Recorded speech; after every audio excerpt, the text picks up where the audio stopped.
Herkese merhaba. Değerli konuklar, hepiniz hoş geldiniz. İsmim İlyas Çınar. Organik Kimya'dan katılıyorum. Öncelikle BİMSEV firmasına çok teşekkür ediyorum böyle bir organizasyon düzenlediği için. İlk olarak organik kimyadaki bakımdan, organik kimyadan ve son olarak da BOYS'tan bahsedip sunumu tamamlayacağım.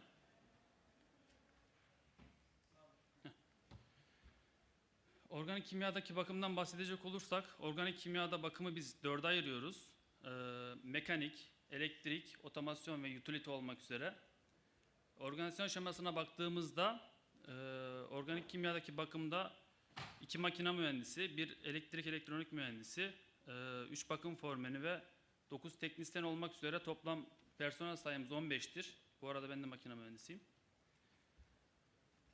Geçmişten günümüze organik kimyaya baktığımızda ilk 1924'te Elkasan adıyla ticarete başlayıp 65'te Kemerburgaz'da üretime başlanan organik kimya, daha sonra 2007'de Rotterdam'da, 2011'de Tuzla'da ve İsviçre'de üretim tesislerini kurmuştur. Toplamda 4 tane üretim tesisi mevcuttur.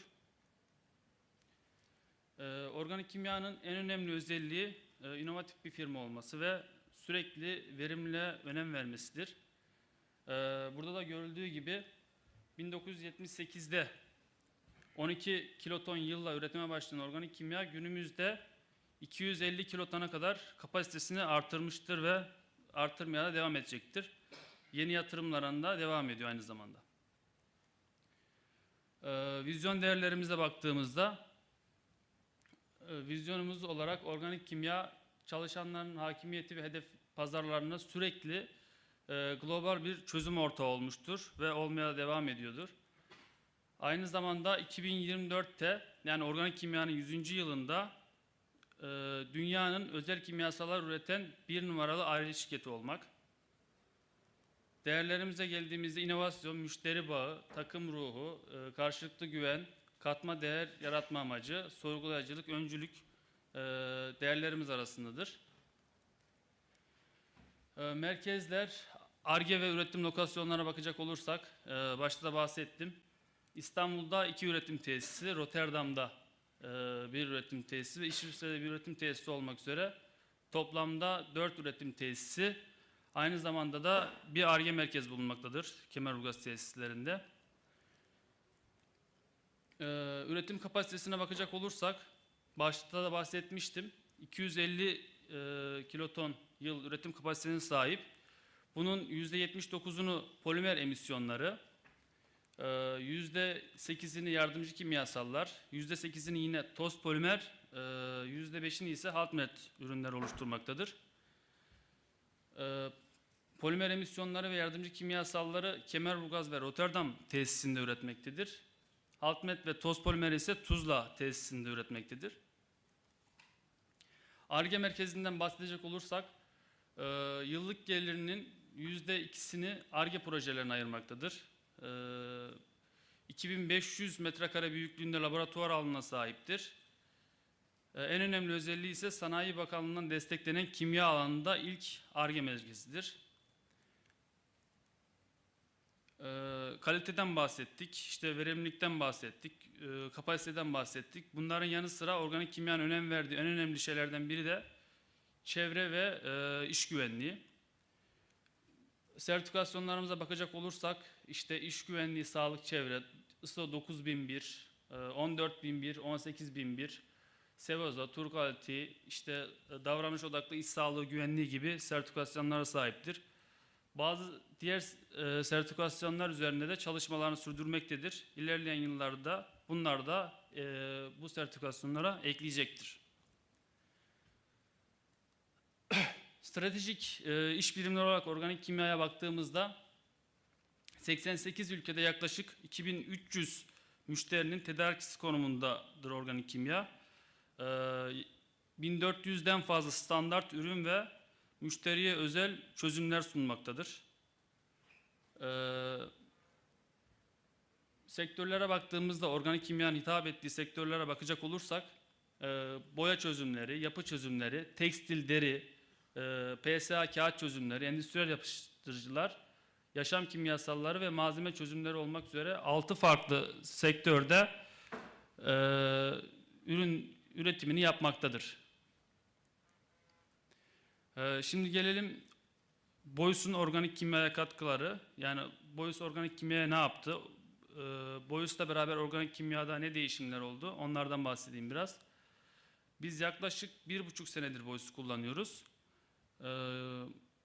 Mart ayında falan biz kurmaya başladık. Eylül'de fabrikada yayınladık ve Boyus kullanmaya geçtik. Şimdi ilk olarak bize faydaları tek noktadan takip ve veri tabanı oluşturulması, işin, malzemenin ve personelin raporlanması, makine sicil dosyalarının oluşturulması, teknik malzeme stok yönetimi, bakım maliyetleri. Burada tüm bakım maliyetini hesaplayabiliyorsunuz. O iş üzerinde kullanılan yedek parçadan tutun da çalışan personelin çalışma saatine kadar her şeyi hesaplayabiliyorsunuz. Makine yaşam eğrisini çıkartabiliyorsunuz. En önemli özelliği bu. Burada üst yönetime bir yatırım talebinde bulunacaksanız bir yaşam eğrisi sunmak zorundasınız. Yani makinenin harcadığınız bakım maliyeti makinenin yeni fiyatından pahalıysa direkt değişime gidebiliyorsunuz. Bu türde size yol gösterebiliyor. En önemli özelliği ise bakım yönetiminin kendisini sorgulatabiliyorsunuz. Yani biz neredeyiz, bakımda ne yaptık, nerelerdeyiz onları sorgulayabiliyorsunuz. Bakım özeti ve vardiya planlaması yapabiliyorsunuz. İş adımlarının otomatik oluşturulmasını yapabiliyorsunuz. Bunlara görsel olarak bakacak olursak, ilk Boyus'u kurmaya başladığınızda varlık ağacı oluşturmak zorundasınız. Bu varlık ağacı işte önce birimleri belirliyorsunuz. Daha sonra ekipmanları belirliyorsunuz ve alt birimlerini oluşturuyorsunuz. Bizde yaklaşık 4500 tane varlık var. Burada varlığı oluştururken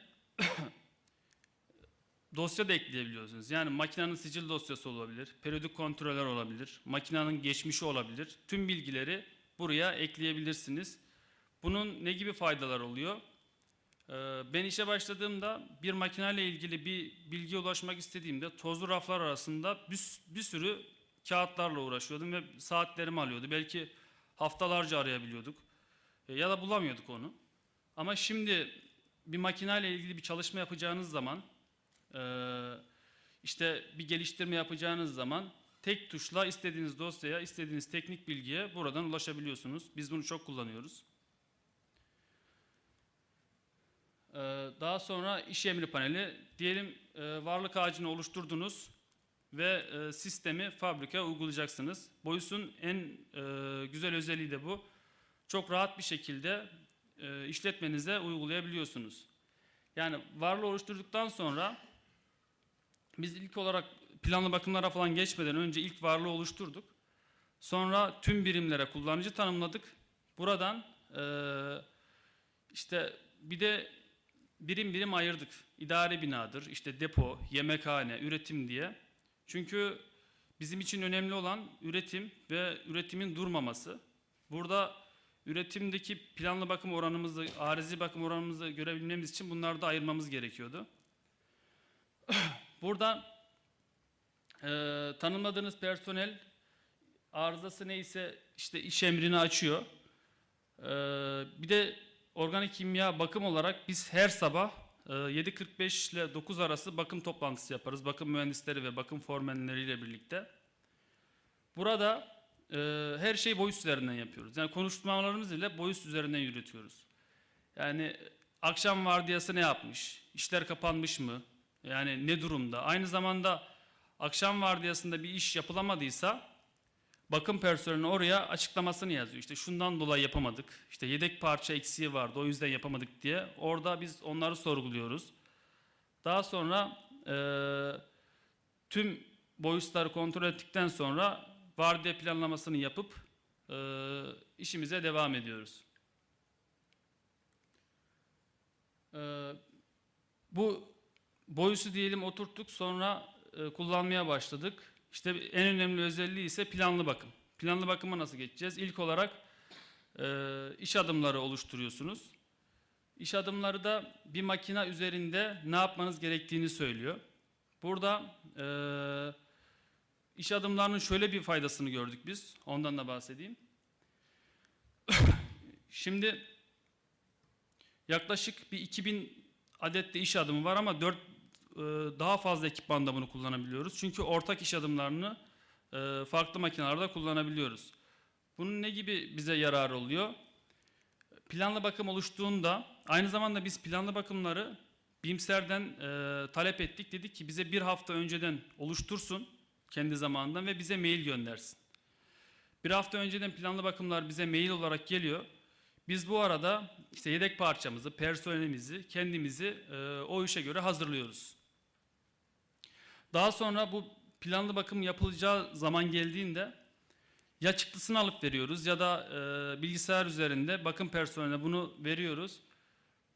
Bakım personeli teknik bilgi eksikliği olsa dahi ya da işe yeni girmiş olsa dahi buradaki iş adımları okuyarak o makineye müdahale edebiliyor. Hani %100 müdahale edemese bile %80 o makinenin bakımını yapabiliyor. Yani kontrol bazlı olan bakımların. Yapamadığı durumlarda da amirine haber veriyor. Gerekli müdahaleyi yapılıyor zaten. Ve buraya öngördüğünüz süreleri yazabiliyorsunuz. Tabii zamanla hem periyotları hem süreleri de değiştirebiliyorsunuz. Bunu da çok kullanıyoruz biz. Yaklaşık 450 adet planlı bakımımız var. Şimdi planlı bakımlar da uyguladık. BOYUS'u da kurduk. Yani kendinizi sorgulamanız gerekiyor. Bunun için de BOYUS'un en güzel yanı raporlar ve grafikler. BOYUS'ta çok fazla grafik var. Yani biz hepsini kullanmıyoruz. Bunlar kullandığımızın birkaç aynı zamanda. Burada ayırmıştık mesela. Bu bir aylık planlı bakım ve arızi bakım oranımız. Aynı zamanda diğer birimleri de ayırmıştık biz. İşte bakım ekibi enerjisini daha çok nerede harcıyor? Üretimde mi, depoda mı, idari binada mı? Onlar da tek tek buradan görebiliyorsunuz tek tuşla. Burada şöyle bir detay vereyim. Biz BOYUS'u kullanmaya başladığımızda böyle bir rapor yoktu BOYUS'ta. Oranları biz manuel hesaplıyorduk. Sonra BİMSER'den rica ettik. Dedik biz böyle bir rapor istiyoruz. Sağ olsunlar bizim için böyle bir rapor oluşturdular. Tek tuşta şu an hepsini hesaplayabiliyoruz. Aynı şeyi yine grafik olarak da görebiliyoruz.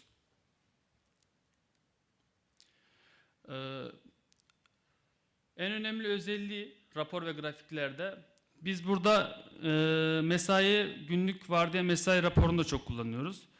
Bakım toplantılarında her şey BOYUS üzerinden konuşuyoruz dedik ya. Burada tüm iş emrini tek tek geçerken planlı bakım veya arızi bakım tek tek üzerinde konuşurken o arada da çalışan personeli o işin karşısına ekleyip hangi saatler arasında ne iş yapacağını biz belirliyoruz sabah toplantılarında. Ve bunu gerekli personele veriyoruz. O da işine başlıyor. Aynı zamanda bunun şöyle bir bakımcılar için şöyle bir güzelliği daha var. Biz bunu üretim ekibiyle de paylaşıyoruz. Çünkü siz de bilirsiniz üretim bazen ısrarcı talepleri olabiliyor bakım üzerinde. İşte sizin iş yoğunluğunuzu bilmeden, ne yaptığınızı bilmeden size yüklenebiliyor. Ama böyle bir raporu onlarla da paylaştığınız zaman hem kendi işini takip ediyor üretimci, benim işim ne zaman yapılacak onu görüyor, hem de bakımın yükünü anlamış oluyor. Biz bunu, bizim fabrika 3 vardiya çalışıyor. Biz bunu 3 vardiyada da yapıyoruz sürekli. Tutuyoruz. Tabii bundan başka vardiya defteri tutuluyor. Bizim bakım personeli geçmişten biraz alışmış öyle bir şeye. Daha onu atamadık. Vardiya defterini tutuyoruz hala. Tamam, kaldıralım. Vardiya defteri tutuyoruz tabii ama o teknik personel kendi arasında. O sizin kriteriniz, doğru söylüyorsunuz ama bizde dediğim gibi bakım ekibi yavaş yavaş üzerinden atacak onu. Var, olabiliyor. Ya arkadaşlar dediğim gibi biz BOYUS'ta yaklaşık 1 sene, 1,5 sene diyorum ama bir 6 ayı kurmakla geçti. 1 senedir daha atamadı üzerinden. Şimdi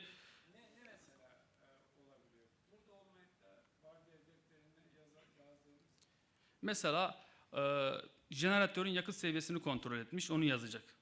Çok. İşte alışamadı daha. Şimdi bir sistemi Diğer arkadaşlar için de söylüyorum. Genelde bu kültürü hep beraber oturtmamız lazım. Çünkü vardiya defteri bir tane defter. Kim kaparsa onun elinde. İşte kayboldu, geçti, gitti. Yani aynen. herkesin ulaşabileceği bir bilgi değil ama vardiya defterinin bu olarak gördüğünüz zaman bu sayfa, boyusun bir tane fonksiyonu olarak herkesin ulaşabileceği ve kalıcı bir bilgi, bir arşiv de oluşturmuş oluyoruz. Yani o açıdan yani boyusu kullananların mutlaka vardiya defterini kaldırmaları. Zaten vardiya defterini biz çok dikkate almıyoruz. Dediğim gibi personel kendi arasında alışmış, dağıtama üzerinden o şekilde kullanıyor. Yoksa biz hiçbir zaman vardiya raporundan geçmişe bakmıyoruz. Hiçbir şey incelemiyoruz. Şey olarak, fonksiyonel olarak çok güzel şeyler yaptım ben. Şeyden görünüyor zaten. Bir de organik kimyada bakımda yönetimsel değişiklikler de oldu. Bakım ekibi çok tecrübeli bir ekip ve yönetim değişti. Biz geldik bakımın başına. İşte genç ekip, çalışan personel yaş ortalaması 40-45. O yüzden bazı şeylere alışması zaman alıyor. Tabii. Bir koltukta iki karpuz taşınmaz. Mutlaka biri düşer kırılır. Aynen öyle. Vardiya defterinin bir gözü orada oluyor. Nasıl olsa oraya yazarım diyor. Onu kaldırdığınızda gemileri yakacaksınız. O zaman Yani şöyle söyleyeyim. Biz bakım yönetimi olarak resmi olarak kullanmıyoruz. Yani ben o detayı verdim sadece. Arkadaşlar dediğim gibi kullanıyorlar. Onu da yakında kaldıracağız. Yani vardiya defteri bizim için geçersiz. Bakım sorumlusu olarak yani benim için bir önemi yok. her şeyi yapıyorsunuz. Tabii. Yapıldığı belli zaten. Ne kadar çalışacağı işte planlı bakımlar dahi. Ekipmanların, kompresörlerin ürün haricinde çok detaya girmişsiniz. O aslında kompresörün sizin için ne kadar önemli olduğuna bağlı. Mesela sizin için çok önemli değildir. Malzemeye inmişsiniz. Evet. Ha, bizim için kompresör çok önemli çünkü yedeğimiz yok ve üretimi doğrudan etkiliyor. Tabii bunlarda dikkat edelim sizin tecrübelerinizi. Onu biraz bir arkadaş söyleyeyim biraz kaldırdık sonra beni. Aslında orada Her gittiğim yerde diyorum bu detaya inmeyin sonra bir daha uğraşırsa arkadaşlar boyutunu test ediyorlar kendi. aslında o kadar detay nerede ben o kompresörde değildi aynı zamanda. Bir bakalım şöyle. Yanlış çok detaya girmedik aslında biz ya. Heh, burada. Bir yere gitmek değil. Bak Jeneratör. displeyi, filtresi, termostatı, yağına da motor yağına kadar bilmişim. Evet şimdi bir yağ kaçağı olduğu zaman adam atıyorum bir o yağ kaçağını giderdi. Oradan ekipmanı seçmesi gerekiyor. Oradan seçiyor. Yani motor şeyi seçsin, jeneratörü seçsin, yağ kullandığı malzemede malzeme yağını seçsin. Bir de bunu Ya biz nokta atış yapmak istiyoruz. Bizim hani jeneratörde de yedeğimiz yok mesela. yani motor yağını işini açması bilmiyorum arkadaşlar. Açıyor musunuz öyle? Yani Yıllık bakımlarda jeneratör renklemesi mesela bunları iş adımlarında görebilirsiniz. İş adımlarında ben yazmışım mesela öyle. Demişim ki motor yağının değişmesi, işte filtrenin değişmesi. sizin implementasyonu kim yaptı? Neyleri? Size implementasyonu hangi arkadaş geldi? İmplementasyon. Önder Bey gelmişti. Hayır hayır.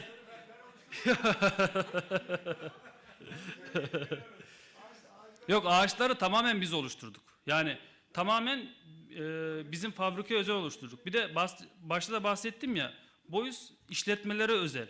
Yani sizin işletmenizde böyle kullanmayabilirsiniz ama bizim için hakikaten çok önemli. Biz o yüzden böyle kullanıyoruz. Mesela detaya indiğiniz zaman yağ numarasını bile görebilirsiniz. Antifrizin markasını ve onları bile görebilirsiniz. Malzemesinden bakacaksınız. Yani biz mesela Tüpraş'ta da, Akgil'de de yani aşağı yukarı Polmer'den Beşiktaş'ın Şeye de koyduk ama biz bunları iş adımlarına da koyduk. Şimdi biz operatöre şey verdiğimiz zaman anladım ama tabii onları dikkate alacağız. Yani planlı bakım iş adımlarını verdiğimiz zaman personel hangi yağ kullanacağını, hangi antifrizi kullanacağını bilsin diye koyduk. Tekrar burada bir eleştiri yapayım size. Şimdi varlık yönetimi olarak kullanılan sistemlerde bu seviyeye inebilirler. Ama iş talebi, arıza yönetimi, periyodik bakım yönetimi yaptığında LEV ikinci seviye, üçüncü seviyeden arıza bildirebilir. Yani biraz önceki sunumda da gördük. Yani en ince detaya telefon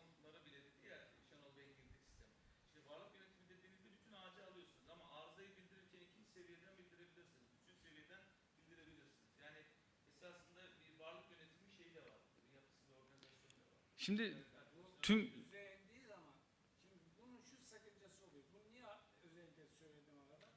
Şimdi mesela radyatöre biri buradan, bir iş yerini buradan açıyor. Bir başka arkadaş üst jeneratörden M010'dan açıyor. Bir kısmı orada, bir kısmı orada aldı. Tarihçeye baktığınızda yarısı orada, yarısı orada. Bu sefer doğru gelmez. haklısınız ama biz şunu dikkate alıyoruz. Burada tüm varlıklar ME01'a bağlı. Yani biz jeneratörü dikkate alıyoruz burada. Tamam. Oraya Ana makineye dikkate alıyoruz. İşte bazısı oradan, bazısı öteden, yukarıdan, üstten açtığı zaman, çünkü istatistiklerde sizi yanıltabilir. O açıdan yani hem bu bir bilgi olarak paylaşmak için söylüyorum. Genelde benim gördüğüm bu tür sorunlara neden olabiliyor. Sadece bilgi olarak paylaştım. Teşekkür ederim. Teşekkür ediyorum. Ya daha detay inersek makine sicil dosyalarına biz işte iş emirlerine rulman kodlarına kadar yazıyoruz ki operatör hata yapmasın, yanlış rulmanı kullanmasın, işte yanlış yağ kullanmasın diye. Çünkü bizimki kimya fabrikası hiçbir yanlışı kaldıramaz. Yani yanlış yağ kullandığında, makinede bir yangın çıktığında siz de biliyorsunuz ki kimya fabrikalar çok tehlikeli. O yüzden çok dikkat ediyoruz bu konulara.